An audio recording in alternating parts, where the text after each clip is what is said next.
buenas tardes, ¿cómo les va? Nuevamente una edición de Salud 10 Televisión. Como verán, nuevamente nos encontramos con Marcela acá en la mesa, que bueno, se ha reanudado otra vez al equipo después de unas cositas que le han pasado.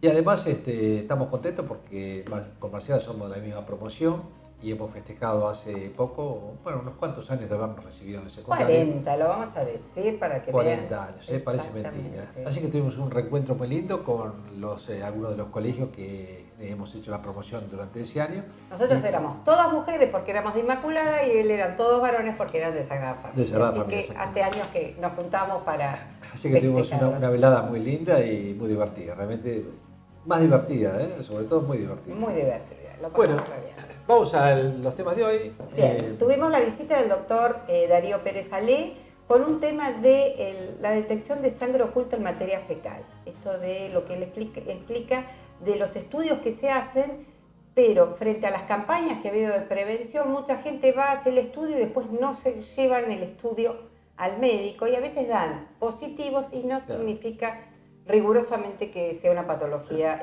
de cáncer de colon. Así que explica las formas y en qué momento concurrir a la consulta médica. Y la verdad es importante que todos sepamos que después de los 50 años nos debemos hacer el control endoscópico del tubo digestivo. Eso es algo casi que de rutina, lo deberíamos hacer, que hoy en día no duele absolutamente nada, ni nos enteramos que nos hacen ese estudio, solamente es la preparación del día anterior y nada más. Y nada más. Y hablando de controles, también estuvimos con el doctor Gabriel López haciendo esta prevención. ¿Qué estudios, de pronto para empezar a ver en qué situación estamos? La gente, charlaba el doctor, dice, la gente dice, si voy al médico algo me va a encontrar. No, podemos prevenir un montón de patologías, que es bueno hacer la rutina de los estudios dependiendo la edad y las situaciones y los factores que pueden contribuir a alguna patología. Así que hablamos mucho de los controles. Siempre pongo el ejemplo del service del auto, ¿no? Cada tantos kilómetros. Lo hizo el doctor también, y vamos a ver en la nota, y realmente al auto lo cuidamos mucho más que a nuestra carrocería. Y si no, debería ser obligatorio la BTV humana. Exactamente. Bueno, yo también hago un breve comentario de dos patologías muy importantes en los chicos, desde el punto de vista urológico, que es la falta de descenso testicular, que se denomina clitorquidia, y la fimosis, que es cuando tiene problemas de retracción del prepucio a través del glande del pene. En los chicos, que son dos patologías muy frecuentes. Muy frecuentes. Y yo respondo dos o tres preguntas que me han hecho, así que anemia, vitaminas, he hecho un poco ocurrir estas respuestas. No quiero dejar de saludar al Día del Médico. En el día de ayer, el 3 de diciembre, fue el Día del Médico, así que en usted, doctor, saludo a todos sus colegas. Y saludos a todos los colegas. A todos los colegas, exactamente. Vamos a las presentaciones y nos encontramos con ustedes.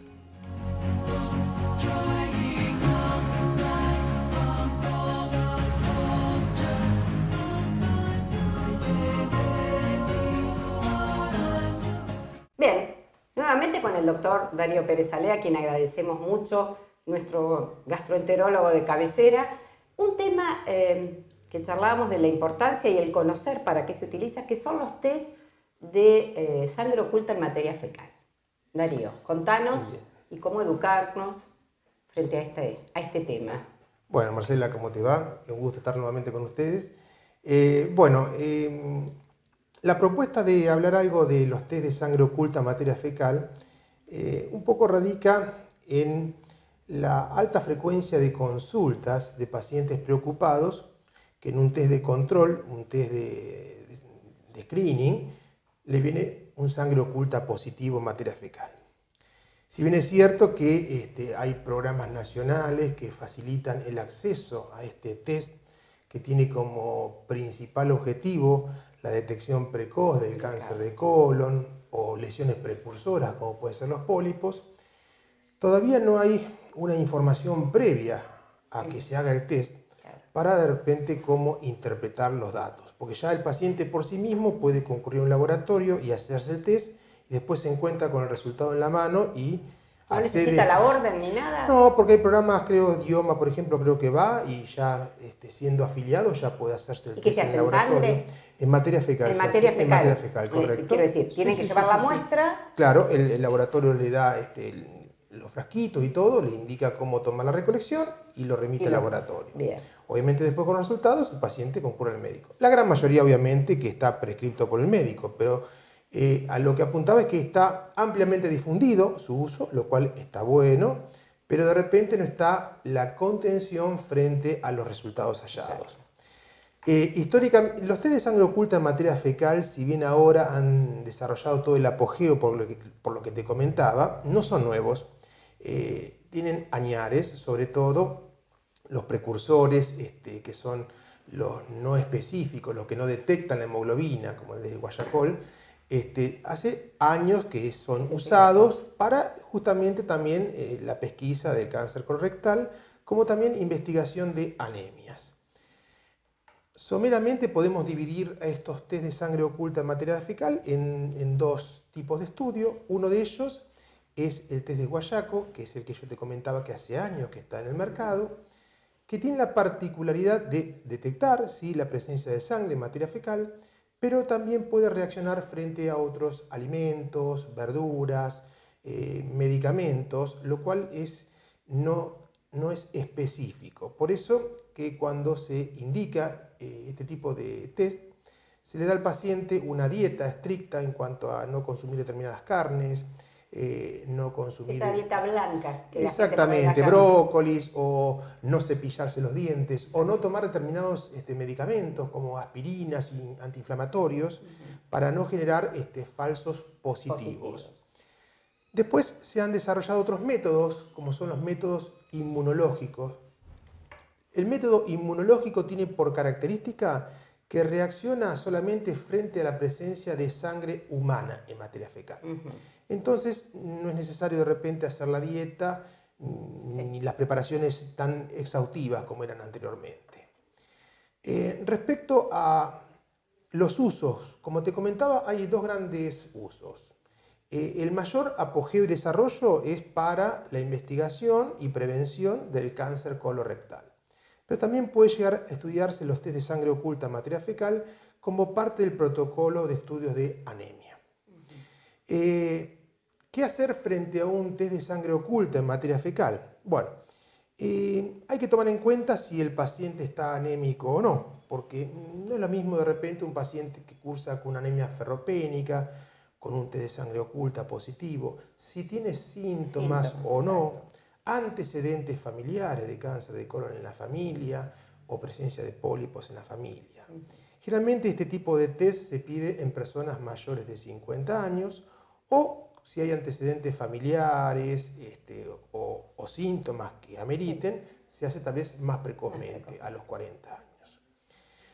Si bien es un método no invasivo, es específico en el caso de test inmunológico en la detección de sangre en materia fecal humana.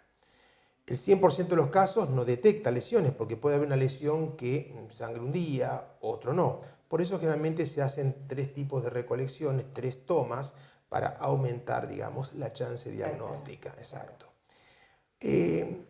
Lo que hay que transmitir es que frente a un test positivo de materia fecal no estamos en presencia automáticamente de un cáncer. La gente viene muy preocupada al consultorio ya temiendo de tener una patología oncológica. Frente a un test positivo en materia fecal se comienza haciendo un estudio digestivo bajo de colon mediante una colonoscopía. Y puede pasar que la colonoscopía sea normal, porque tal vez ha habido un sangrado relacionado a alguna patología hemorroidal, alguna patología inflamatoria, y digamos no tenga una relevancia como es la patología oncológica o se hará un seguimiento de evolución. Exactamente. Pero... De repente también, una vez que ya se estudió el colon, se investiga también la parte digestiva alta. Ya que sobre todo con los test de Guayaco, puede detectar sangrados que provengan de la parte alta del tubo digestivo. En estos casos, un test de materia fecal positivo de sangre oculta indica cualquier pérdida de la boca al ano que se produzca por cualquier causa. Pueden ser causas inflamatorias, desde una esofagitis, una gastritis, úlceras gástricas o duodenales, inflamaciones de intestino delgado o colon, patología, oncológica, cáncer gástrico, de esófago, de colon. Y también el tema del uso de los antiinflamatorios, que es algo La automedicación. la automedicación o con prescripción médica, Sí. patologías reumatoides, artrosis, o sea que está muy difundido el uso de antiinflamatorios y que es una causa muy común de sangrados ocultos en materia fecal. Me olvidé de definir qué es un sangrado oculto.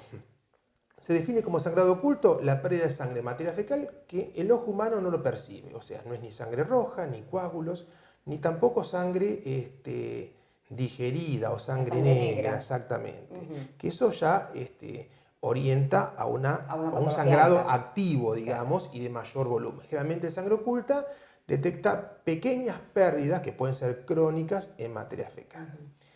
En determinados pacientes, tal vez se hace el estudio digestivo bajo y el estudio digestivo alto, y tal vez no se encuentran lesiones significativas. Bueno, ahí hay que ver si se justifica hacer un abordaje de estudio de lo que se llama el intestino delgado. Claro. Sobre todo cuando hay síntomas, o sea, que la clínica lo justifique, o el paciente sea portador de un cuadro de una anemia ferropénica. O algún antecedente que correcto. Estudiémoslo ahora para decir a partir de ahora. Tal cual. Porque si el paciente de repente tiene un análisis de sangre, un hemograma normal, no tiene una anemia ferropénica y dio un sangre oculta aislado, si ese paciente tiene un estudio de colon normal, un estudio de estómago normal, se hará un seguimiento. Si en cambio persiste, digamos, el hallazgo de sangre oculta y se justifique, se hará un abordaje del intestino delgado, que tiene un poquito más de complejidad porque ya es más difícil acceder en forma directa a visualizar el intestino delgado y no es tan accesible en cuanto a los centros donde se hacen. Claro. Generalmente se comienza con estudios como es la enteroresonancia o la enterotomografía para descartar algún tipo de masa sobre el intestino delgado. Eso no permite ver lesiones o malformaciones vasculares. Claro. Si eso da negativo, se pasa a otro estudio que está también en apogeo en la actualidad, que es el estudio con la cápsula endoscópica. La cápsula se toma, justamente se traga una capsulita que es como una cápsula gorda, digamos, de un medicamento que tiene la particularidad de ir sacando fotitos en todo su trayecto en el intestino delgado y esa información es registrada en un aparato que va tomando la señal de la cámara y después, bueno, con el software apropiado se hace la interpretación de las imágenes, exactamente. La cápsula es descartable porque se elimina y demás. Se elimina. Claro.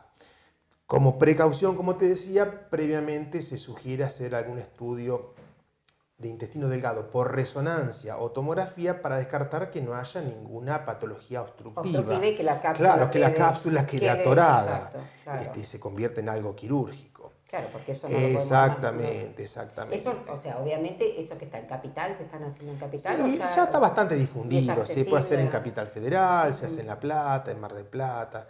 Cada vez más, digamos, hay centros que lo hacen, ya que concentran patología. Exacto, sí. ¿Los divertículos pueden sangrar? ¿Puede ser una causa, una diverticulitis, una diverticulosis y que sangre? ¿El paciente debería mirar su materia fecal, aquellos que tienen divertículos?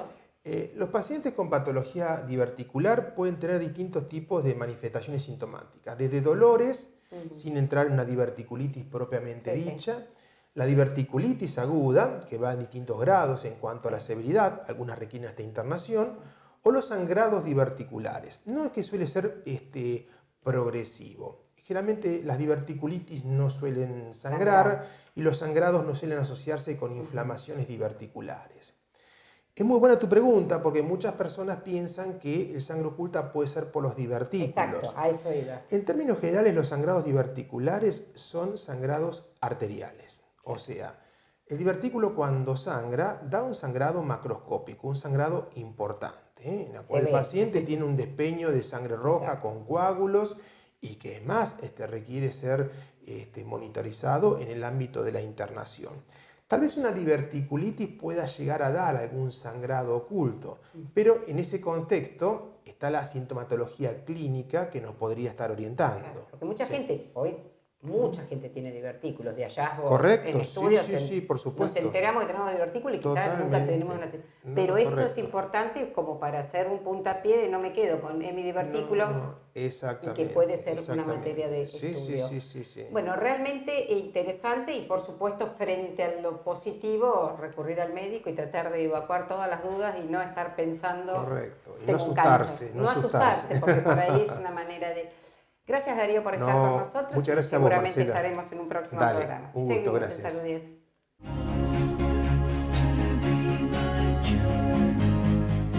Seguimos en Salud 10, esta vez con el doctor Gabriel López, que ya ha estado con nosotros, que es médico deportólogo, pero parte del tema de hoy va a ser los controles de rutina en todas las edades. Esto de que muchas veces decimos, me voy a hacer un control, pero hago, creo que una placa, un análisis y ya está. ¿Cómo hacemos los controles de rutina? ¿Qué tal, Marcela? Bueno, mira, el tema es el siguiente. Habitualmente nosotros, cuando somos pacientes, no somos médicos, vamos al médico cuando tenemos alguna dolencia. Esto obviamente no pasa siempre, pero es una costumbre bastante establecida. Es decir, yo voy a ir solamente al médico cuando me duele algo, ¿sí? Si no me duele nada, paso mucho tiempo sin ir al médico. La medicina actual, la medicina moderna, ¿sí? Con todos los avances científicos que tenemos hoy en día, ha establecido, pero no es que lo hemos establecido por capricho, sino porque se ha demostrado científicamente que esto es así, que el control de salud anual, periódico y establecido para cada grupo etario es un sistema que permite trabajar sobre la salud del paciente y no sobre la enfermedad, y esto nos aporta innumerables beneficios, sobre todo porque cuando enfrente a determinadas patologías nosotros hacemos detecciones precoces, ¿sí? Hay patologías que nos podemos adelantar hasta años en la aparición de la misma, son mucho más simples de resolver, mucho más fáciles de abordar. Para el paciente le representa innumerables ventajas porque, por ejemplo, muchas veces representa la cura de esa patología. No es lo mismo cuando uno detecta un problema de salud ya avanzado, ya instalado, cuando da síntomas, a que cuando uno en un control rutinario, establecido y programado, detecta indicios de un problema y lo puede corregir. Y económicamente... Desde el punto de vista de los sistemas de salud, esto es una estrategia que se desarrolla en los países más desarrollados del mundo. Los recursos que se utilizan para la prevención, el sistema de salud son limitados. Claro. ¿Sí? Por lo tanto, toda esta estrategia apunta a la eficacia y a la eficiencia. ¿Qué significa esto? Que nosotros tenemos que resolver los problemas tratando de utilizar el menor costo posible. ¿Sí? Porque esto es innumerables beneficios, insisto, para el sistema de salud como para el paciente. Cuando uno nace, cuando empieza a recorrer los primeros pasos por esta vida, ¿sí? En pediatría los controles son muy estrictos. Cuando el bebé nace, a la semana de vida se le hace un control, al mes otro control, después a medida que va avanzando cada 3 meses, hasta llegar al año. Entre el año y los 2 años, ahí los controles empiezan a hacerse un poco más espaciados, que pueden ser cada 6 meses o una vez por año. Entre los 2 y los 5 años también por lo menos una vez por año. Y después, por una cuestión de costumbre, pasada o alrededor de los 5 o 6 años o el ingreso escolar, es como que uno se relaja y ya no va tan seguido al médico y volvemos a esa estrategia de ir solamente cuando tenemos algún problema. Ni hablar en el paciente adulto, ¿sí? El adulto que es más reacio para ir al médico, que tiene que ver con un montón de cuestiones, fantasías, cuestiones de accesibilidad. No voy al médico porque siempre me van a descubrir algo. Entonces retraso la consulta. Para cada grupo etario, ¿sí? Hay estrategias de controles y rastreos. La medicina actual tiene establecida qué controles debemos hacer a todos los pacientes desde los 0 a los 100 años, incluso aquellos pacientes también que pasan esta edad. No es lo mismo hacer un chequeo a un niño de 10 años que a un adolescente de 15, a un paciente de 30 años, a un adulto de 50, un adulto mayor de 65 o 70 años. Para cada grupo etario ya está establecido qué se le debe pedir, qué se debe rastrear. Un ejemplo muy típico es en las mujeres, a partir de los 40 años, debemos, sin factores de riesgo, población general, debemos indicar una mamografía. ¿Sí? Ese es un típico ejemplo, ¿sí? Que ya está establecido que eso tiene que ser así. Esto está como institucionalizado y mental en la población. Creo que el cáncer de mama ha sido el más, a pesar de que hay mucho y no descubierto y tarde algunos, pero es el que más se ha dado tanto publicidad. El cáncer de mama como el cáncer de cuello de útero son los cánceres que más matan a las mujeres en nuestro país. Y para las dos tenemos estrategias de rastreo y de detección precoz que son sumamente efectivas.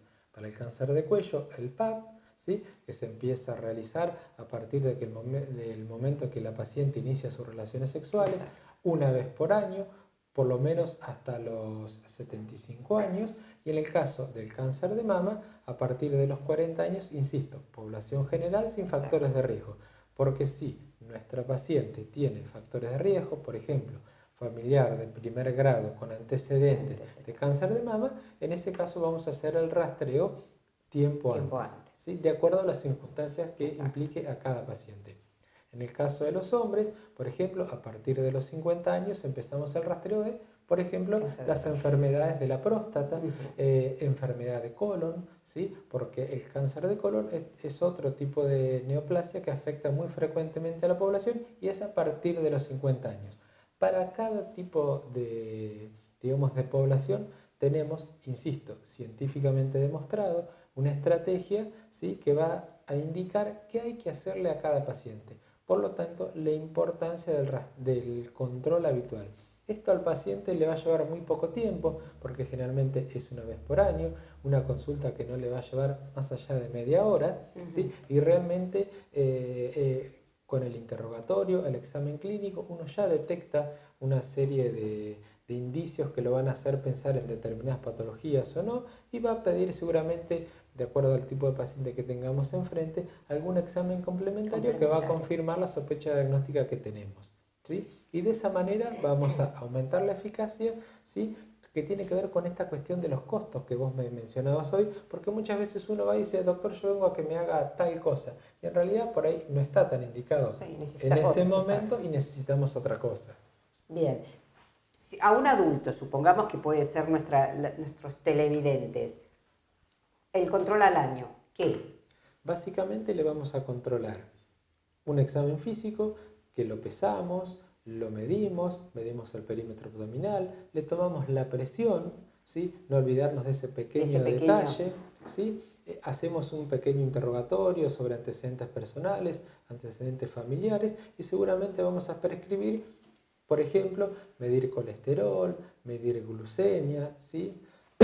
Que son, digamos, pequeñas cosas de laboratorio que nos van a dar muchísima información sobre el paciente y sobre su historial médico, y de acuerdo a la edad que tenga haremos rastreo de enfermedades de colon, enfermedades de próstata, las enfermedades del corazón que se empiezan a rastrear desde muy temprana edad, dislipemias, colesterol, triglicéridos, etcétera, etcétera. Insisto, para cada grupo etario tenemos toda una norma, ¿sí? Que debemos seguir. Eso hace que el médico no se equivoque, ¿sí? Que no se olvide nada, que no se le pase nada por alto y que el paciente realmente se vaya seguro de la consulta. Yo siempre pongo el mismo ejemplo. Uno cuando tiene un auto, se compra un auto, cada 10.000 kilómetros rigurosamente le va a hacer un servicio para que le controlen determinadas cuestiones porque tenemos miedo que se nos rompa. Bueno, con el cuerpo que tenemos, que es único, que no lo podemos cambiar, ¿sí? Y que nos va a acompañar, digamos, que es el único que tenemos, debemos hacer, salvando las distancias, exactamente lo mismo. Una vez por año, visite a su médico de cabecera, le va a llevar no más allá de media hora, por ahí algún examen complementario, alguna radiografía, un poco de sangre, un examen de orina, y realmente los beneficios son muy importantes. ¿Qué hay el ecodoppler que uno escucha de cuello? Que supuestamente dicen, y con esto ves bien cuál es el flujo y esto evitaría los infartos. En algún momento salió este dato como hablando de los ACV. Bueno, es un estudio muy importante. Cuando nosotros que no hablamos, se pide tanto, me parece. Exactamente, ¿no? porque eso es un examen que lo vamos a pedir en determinado momento y en determinadas circunstancias. Lo que tiene que entender el paciente es lo siguiente. La causa número 1 de muerte en nuestro país, ¿sí? Y también en el mundo es la causa cardiovascular. Factores de riesgo cardiovascular. ¿Sí? ¿Qué son los factores de riesgo cardiovascular? Una serie de factores que predisponen al paciente a tener un evento cardiovascular mayor, un ACV, un infarto de miocardio. ¿Cuáles son? La presión arterial, el colesterol alto, los triglicéridos altos, el sedentarismo, el azúcar alto, el hábito del tabaco, el sobrepeso. En cada consulta todos esos factores se miden, se controlan, se hace un score, ¿sí? Que nos va a permitir decir qué riesgo tiene ese paciente de 10 años de hacer un evento cardiovascular mayor, ¿sí? Y tratarlo en forma, digamos, pertinente. Cuando uno mide colesterol y mide triglicéridos y mide grasas en sangre, nos preocupa porque esas grasas, por decirlo de alguna manera, van tapando nuestras arterias, algunas de mayor calibre, otras de menor calibre, y van, digamos, reduciendo el flujo de sangre con oxígeno y nutrientes hacia nuestros tejidos. Cuando uno va a buscar vasos de cuello, son porque son los principales vasos donde va nuestra oxigenación, nuestra sangre a nuestro cerebro, ¿sí? Y en pacientes mayores, sobre todo mayores de determinada edad, mayores de 65, 75 años, a veces, muchas veces, en pacientes mucho más jóvenes, detectamos placas que obstruyen en un porcentaje muy, muy importante esos vasos, que son nada más y nada menos los encargados de llevarle la sangre y el oxígeno al cerebro, ¿sí? Y cuando tienen determinado valor, requieren de una corrección quirúrgica, porque si no el paciente tiene riesgo de hacer, por ejemplo, y no llegar al evento, digamos, de llegar a tener. Porque a veces, uno, en estos casos que fueron más públicos, se habló mucho de lo que era, y mucha gente comentaba, decir, no te lo piden habitualmente. Porque nosotros en los controles habituales nos adelantamos muchísimos años. Exacto. Si nuestro paciente desde edad temprana se empieza a medir el colesterol, exacto, se empieza a medir los triglicéridos, es importante saber si fuma o no fuma, exacto, si tiene sobrepeso, si tiene diabetes, si hace actividad física, porque todos esos factores de riesgo son los que tarde o temprano van a hacer que nosotros tengamos o no un evento cardiovascular mayor. Así que una vez al año en adultos, los chicos, yo creo que como padres, los chicos vamos más los seguidos. Los niños también, por lo menos una vez por año, exacto, sobre todo aquellos que ya han iniciado la edad escolar o el adolescente, sí, que cuesta un poquito más. Sí, la aparición de la menarca y demás, que son que cuesta un poquito más llevarlos al médico, ¿sí? Los controles deben seguir siendo una vez por año porque son sumamente beneficiosos, porque nos permiten detectar en forma anticipada, ¿sí? Pequeños indicios que corregidos incluso nos hacen evitar la aparición de una enfermedad. A modo de ejemplo te pongo la diabetes. Cuando nosotros los médicos clínicos hacemos el diagnóstico de diabetes, suponemos que ese paciente lleva por lo menos entre 5 y 8 años de diabético, ¿sí? Para hacer la detección precoz o el rastreo de un paciente que tiene predisposición a la diabetes, lo único que le hacemos es una glucemia en ayunas, que es una gotita de sangre que lleva 5 minutos.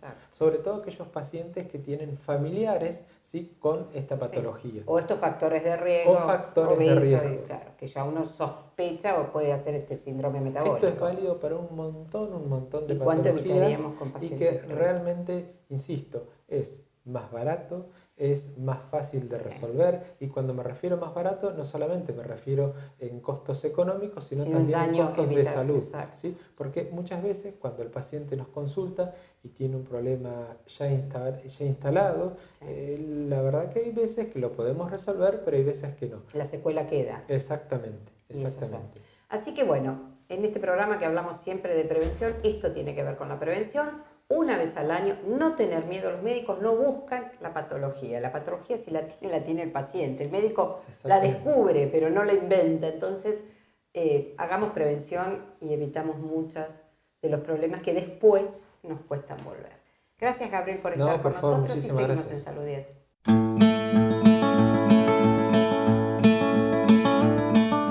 Bien, programa de hoy voy a responder 2 o 3 preguntas que me han hecho pacientes que me han encontrado en la calle y dicen, hable de tal y cual tema. Primer tema, una paciente con una anemia. Entonces dice, ¿qué como? ¿Qué debo hacer y qué no debe hacer? Y creo que viene bien recordarlo. Cualquier paciente anémico, cuando ya el médico le dice además que le va a reforzar con hierro por viento venoso, con pastillas, es importante tener algunas pautas alimentarias para mejorar lo que serían las anemias. Supongamos que no hay un problema de intestino, que no haya un sangrado donde uno debería adecuar la dieta primero al problema intestinal, supongamos su estomacal, y después dar las consideraciones para los alimentos que fortalecen mucho más el hierro. Si es una anemia que se está en estudio y no hay ningún sangrado activo que tengamos que tener esta consideración, uno intenta. Primero las carnes rojas. Todo lo que tenga mayor cantidad de hemoglobina, este color rojo, es lo que mayor cantidad de hierro tiene. Morcilla, que son los que mayor cantidad deberían. O sea, uno indica que el paciente por lo menos una vez al día coma carnes rojas, o hígado, o morcilla. Después puede comer pescado, puede comer pollo, pero los que más cantidad tienen son las carnes rojas. Después, del grupo de aquellos que van a aportar un hierro que no se absorbe tan fácil, que es el de origen vegetal, podemos hablar si bien de lo que son las legumbres. Las lentejas, importante aporte de hierro, pero no se absorbe tan fácilmente como los de origen animal. Las verduras, todas las verduras de color verde. Obviamente que los primeros alimentos que he nombrado son los que mayor aporte, y con menor consumo de estos alimentos mayor aporte de hierro. De pronto consumo con espinaca o con verduras de hoja verde, tengo que consumir una gran cantidad para realmente estar haciendo una suplementación de hierro.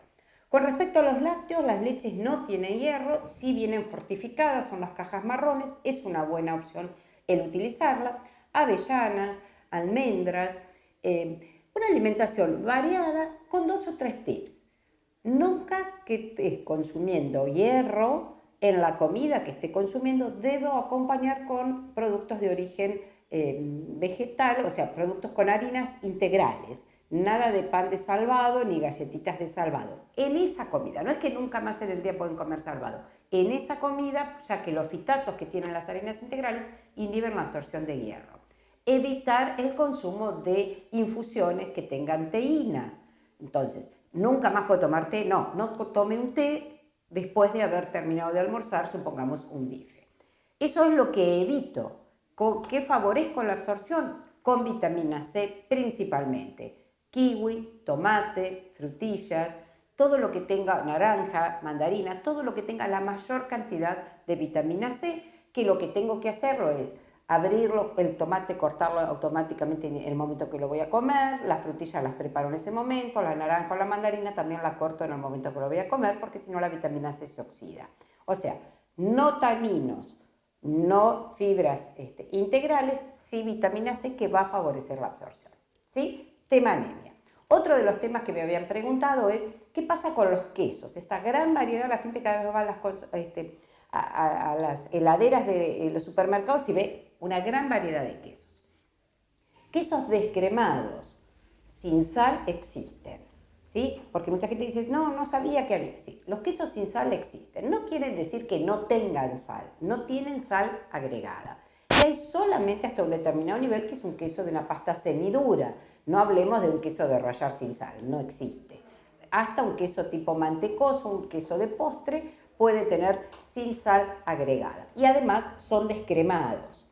Estos son los quesos que mayormente tenemos que buscar. Debe decir descremado o magro, sin el agregado de sal. El queso por salud no es un queso descremado, debe decir por salud light, por salud diet, por salud magro. Ese sí es un queso que va a evitar aumentar los niveles de colesterol y triglicéridos. Y dentro de la línea de los untables, ahora sí se encuentra en el mercado un queso sin sal agregada, insisto, no es sin sal. Sin sal agregado es uno que tiene una tapa turquesa. Una línea que viene tapa roja, tapa verde, y ahora salió una tapa celeste, turquesa. Este es un queso untable descremado que no tiene agregado de sal. Esta es una buena opción para utilizar en el desayuno o en determinadas preparaciones. ¿Por qué? Porque la gran cantidad de quesos descremados que había en el mercado, ninguno era sin sal. Entonces, a los pacientes hipertensos que uno le tenía que restringir, no llegábamos a cubrirlo con ningún queso. A los viejos García y Saavedra, que fueron los primeros sin sal que salieron, que ya no existen más en el mercado, fueron los primeros sin sal agregada.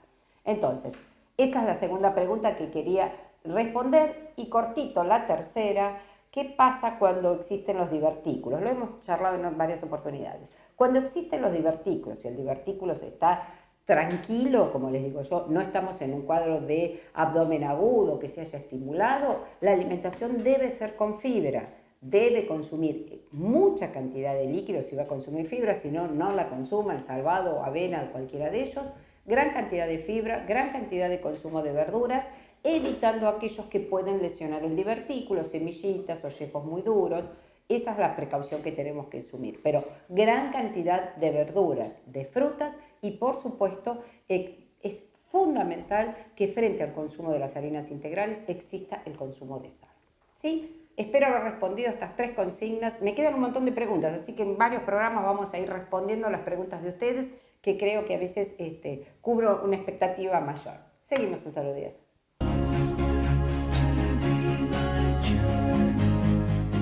Hoy vamos a hablar de un tema, como dijimos al principio del programa, que es sobre patología urológica infantil. Los chicos pueden tener varias patologías, una de ellas es la falta de descenso testicular. Hay muchos chicos que nacen con ese problema, pero que alrededor de los 6 meses, el año, sus testículos se ubican en la bolsa. Pero si este problema persiste, que generalmente es evidenciado por los médicos pediatras, bueno, ahí entramos los urólogos que trabajamos en la parte infantil para tratar de determinar cuáles pueden ser las causas, pero fundamentalmente tenemos que lograr que el testículo esté ubicado en la bolsa escrotal. Por 2 razones fundamentales.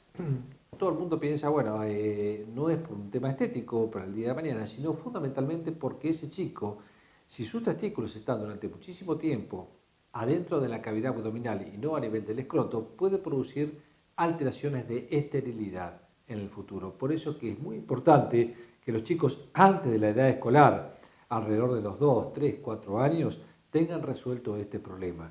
Y el segundo inconveniente, y que consideraríamos el más importante, es que los chicos que no han tenido un descenso testicular en su tiempo adecuado o que llegan a una edad de adolescente o adulto con el testículo en la parte superior del abdomen, no en el escroto, eso puede llevar a provocar alteraciones morfológicas en el testículo que en el día de mañana llevan a causar tumores o cáncer testicular.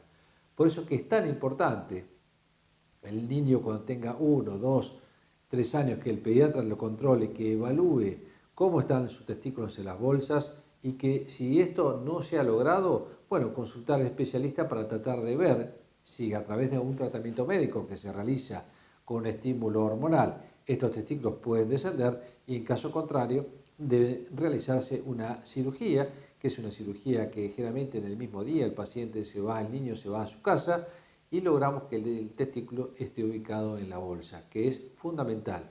Vuelvo a repetir, por 2 causas, esterilidad y por problemas oncológicos futuros. Por eso el testículo debe estar ubicado en la bolsa escrotal. Esto es una de las patologías más comunes que vemos en urología infantil y otra de las patologías también eventualmente común que se ve es lo que se denomina fimosis. La fimosis es cuando el prepucio del pene no puede rebatirse a través del glande y eso produce que se va cerrando, puede producir inflamación o infección en la parte del glande, puede provocar infecciones urinarias y llevaría a un proceso que el día de mañana también le provocaría alteración desde el punto de vista de incomodidad sexual.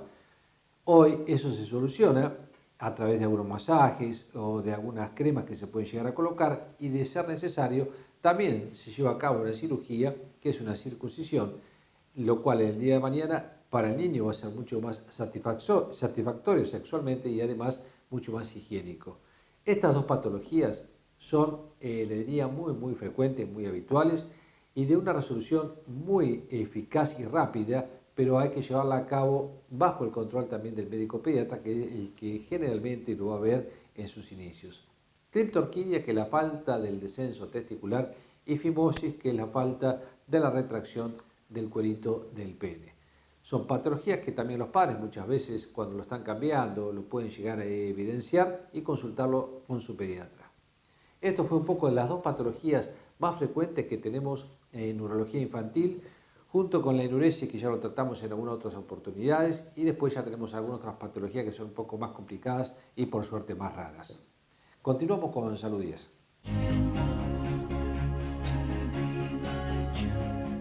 Bien, llegamos al final del programa, realmente haciendo mérito a nuestro programa. Todo prevención, ¿sí? Totalmente. Estudios, esto de aprender a hacer prevención y no tanto el tratamiento. Entonces, notas de los controles que habría que hacer con el doctor Gabriel López y con el doctor Darío Pérez Alé con el estudio de sangre oculta en materia fecal. Está bien, son sobre todo el tubo digestivo, que hoy en día hay que hacer prevención fundamental porque hay mucha patología digestiva y que, como dijo el doctor, no todo significa tener un cáncer, sino que hay patología que hay que descubrirla y a ver, si tenemos un inicio, de un principio, de un pólipo que puede llegar a ser cancerígeno, es mucho mejor sacarlo en un tiempo totalmente inicial y no tener una y no a los enfermedad 8 o 10 años Exacto. de la patología. Bueno, hablamos un poquito de patología infantil urológica, de criptorquidia, de lo que es una fimosis, y Marcela hizo respondiendo algunas preguntas. Anemia, que esto es importante, quesos, que también preguntaba, y divertículos.